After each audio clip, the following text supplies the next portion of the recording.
নমস্কার বন্ধুরা, আমি আজকে একটা মোগলাই পরোটা করব। এই যে এখানে ডো বানিয়ে রেখেছি আটা মেখে, ওটা দেখালাম না। এখানে পেঁয়াজ কুচি আছে, এখানে আদা, কাঁচা লঙ্কা, রসুন কুচি আছে, এখানে 3টে ডিম আছে, গোলমরিচের গুঁড়ো দেব। শুরু করছি। এখানে 4টে ডিম আছে, পেঁয়াজ দিয়ে দিই, কাঁচা লঙ্কা, রসুন সব দিয়ে দিলাম, আদা রসুন কাঁচা লঙ্কা সব কিছু দিয়ে দিলাম। এখন বিস্কুটের গুঁড়ো দেব, লাস্টে একটু গোলমরিচের গুঁড়ো দিলাম। এবার ভালো করে ফেটিয়ে নেব। রুটিটা বেলে নিচ্ছি। এই যে দেখুন রুটিটা কত বড় হয়েছে। এবার মিশ্রণটা ঢেলে দেব। এই যে রেডি হয়ে গেছে, এবার গুটিয়ে নিচ্ছি এরকমভাবে।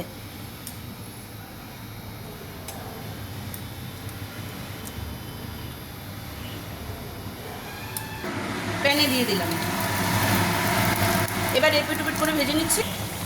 ওই তাওয়াটাই হচ্ছিল না, এই জন্য কড়াতে দিয়ে দিলাম। কড়াতে ভালো মতো ভাজাটা হচ্ছে।